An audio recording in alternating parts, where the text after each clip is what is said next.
அம்மா போலதான் நல்லது செய்ய யாரும் இல்ல. சிங்க பெண்ணா வாழுறான் பூந்தமல்லி ஊர்ல.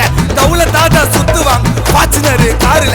எங்க அம்மாவை தான் உட்கார வச்சு வலிப்போம் தங்க தேரல. அன்பு